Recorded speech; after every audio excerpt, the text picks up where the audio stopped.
అయ్యో అయ్యో 3 రోజుల్లోనే ఎటువంటి దానికి ఎలా అయిపోయావు తల్లి? ఏం చేయమంటావు? ఆయన మరపు రాకుండా ఉన్నారు.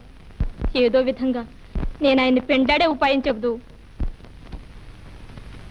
ఆ రాజకుమారు మీద ఉన్న ఆశ సైతాన్లాగా పట్టుకుని అతను పీడిస్తూ ఉంది. ముందు మనం ఆ సైతాన్ని వదలగొడితే గానీ లాభం లేదు. అన్నట్టు మీ నాన్న కూడా ఒక మంత్రికుడేగా? అవును. అయితే అంజన వేసి అతను మనసు మార్చమంటావా? నేను తలసుకున్నానంటే చిటికిలో మంత్రి గారు అబ్బాయిని కుక్క పిల్లని చేసి మీ గుమ్మంలో కట్టేస్తాను. ఏమనుకున్నావు? కుక్కని చేస్తే ఎక్కే గుమ్ము దిగే గుమ్ము, దిగే గుమ్ము ఎక్కే గుమ్ము, ఏ ఇంటికి చెందదు. మన గుమ్మంలోనే కట్టేద్దాం. సరిగాని ఒక మాట అతను తీసుకురాగలవా? ఓ చిటికిలో వెళ్ళు, తర్వాత సంగతి నేను చూసుకుంటాను.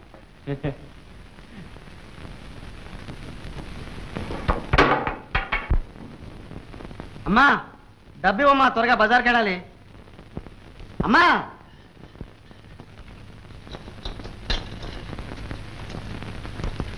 జాగ్రత్తగా వెళ్ళు. ఈ రోజు రాజకుమారి స్నానఘట్టానికి వెళ్లే రోజు. దండోర వినిపించగానే వీధిలో ఎవ్వరూ నడవకూడదట. ఎందుకమ్మా దండోరా? ఎవరిన చూస్తే రాజకుమారిని కొరుకు తినేస్తారనా? అది కాదు నాయనా, సుల్తాన్ గారి కూతురు, కాబోయే మహారాణి. ఆవిడకేసి సామాన్య ప్రజ కన్నెత్తి చూడడానికి వీలా? అదేమిటమ్మా, రాజు పేద అనే తారతమ్యం లేకుండా అందరూ ఆ చందమామ కేసు చూసి ఆనందిస్తూ ఉంటే ఈ రాజకుమార్ ఎంత, ఆవిడ హోదా ఎంత, ఆవిడ అందం ఎంత? పెద్దింటి గొడవలు మనకెందుకు నాయనా, నీ పని చూసుకునిరా. సరే వెళ్ళేస్తానమ్మా.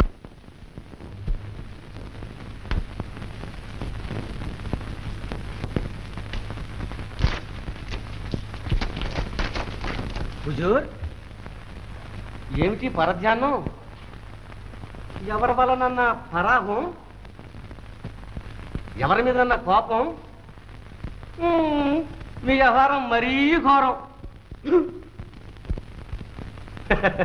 నవ్వుతున్నారా? నవ్వడం లేదురా, ఏడుస్తున్నారా? ఎందుకు? పెళ్లి చేసుకుందామని కోటలోకి రమ్మని తీసుకువెళ్ళారు. ఆడారు, పాడారు, ఉంగరం కాజేశారు. పెళ్లి లేదు, ఏమి లేదు, ఇంటికి పొమ్మన్నారు. నా పరువు ప్రతిష్ట అన్నీ పోయి. ఏమన్నా ఉంచేగా పోవటానికి? అయినా నన్ను తీసుకెళ్ళండి, నేను వస్తానంటే నన్ను తీసుకెళ్లారు. నేను వస్తే మీకు ఈ పరాపం జరిగేదేనా? నువ్వు రాలేదు కనుక తిరిగి వచ్చాను. నువ్వు వస్తే ఎక్కడైనా పని మట్టవను, వీపు నునిపోయి. హుజూర్, నాకు తెలిసిన మంత్రగాడు ఒకడు ఉన్నాడు. మంత్రమే?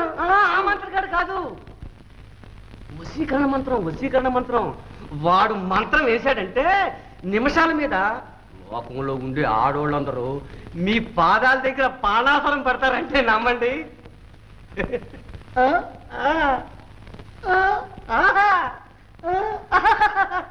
మీరు ఇక్కడే ఉండండి, నేను ఇప్పుడే తీసుకొస్తాను.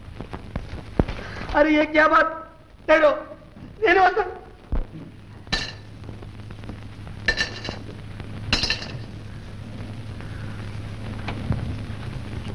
సలాం భాయ్, సలాం. కుతుస్ భాయ్, ఇంకా బతికే ఉన్నావా? అసలు ఇలా రావడమే మానేశావు? భాయ్, అప్పుడెప్పుడో ఇక్కడ తిన్న తిండి ఇప్పటికి ఇంకా అరగనేలేదు. మళ్ళీ ఇప్పుడు కకృతి పడేలా వచ్చా. తింటే ఏం చేస్తుందో అని భయంగా ఉంది. ఏం భయం లేదు, ఈ మాట చక్కగా వంట పడుతుందిలే. ఈ మధ్య యుద్ధ వీరులంతా ఇక్కడే తయారీ తిండి కూడా తింటున్నారు. వారెవ్వా, శత్రువుల చేత దెబ్బలు తిని చావటానికన్నా తమలాంటి స్నేహితుని చేతి అన్నం తిని చావటం మేలనుకున్నారేమో. సరే వెళ్ళి భోంచేయి. పిల్లికి కూడా బెచ్చం పెట్టని వాడు పడుచు పిల్ల కాలి గజ్జగట్టి గల్లు మనిపిస్తే చాలు ఒళ్ళు మరిచిపోయి కనకవర్షం కురిపిస్తాడు. మీ పాట వల్లే నాకింత లాభం వచ్చింది. వా వా, బాలే బాలే, ఇంకా వస్తుంది. ఇలాంటి ఆటపాటల వల్లే డబ్బు గుంజకపోతే ఇంకేదైనా చేసి డబ్బు సంపాదించలేరు. భాయ్ అలాదీన్, మన పాట ఎలా ఉందంటావు? నీ మోహంలాగా ఉంది. యవ్వనం ఒకటే కవ్వించేది. రే, నువ్వు విదేశాలకు వెళ్ళి నేర్చుకొచ్చింది ఇదిరా? భాయ్, నేను ఇది రాయలేదు. ఏదో ఈవిడ కాదుకూడదని మొహమాట పెడితే విధి లేక 4 డబ్బుల కోసం రాయాల్సి వచ్చింది. మంచి పనే చేశావు గాని అన్యాయంగా సంపాదించిన డబ్బు అజీర్తి చేస్తుంది. ఇచ్చే ఇవ్వను. ఇతని బయట గంటట్రా. నువ్వు గంటలేవా? ఎందుకు పనికిరాని వెధవలంతా చేరారు ఇక్కడ. ఏమిట్రా అన్నావు? ఏ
వస్తాదు వస్తాదు, నువ్వు ఇక్కడికి వచ్చి ఇంత అల్లరి చేస్తున్నావే. రాజ్కుమార్కి స్నానం కట్టడానికి వెళ్తుందట, వీధిలో ఎవరు ఉండకూడదట. అక్కడికి వెళ్ళి చూపించి నీ గొప్పతనం. ఏ రాజకుమార్తె అయితే ఆకాశం నుంచి దిగొచ్చిందా? చూడు మన తడక.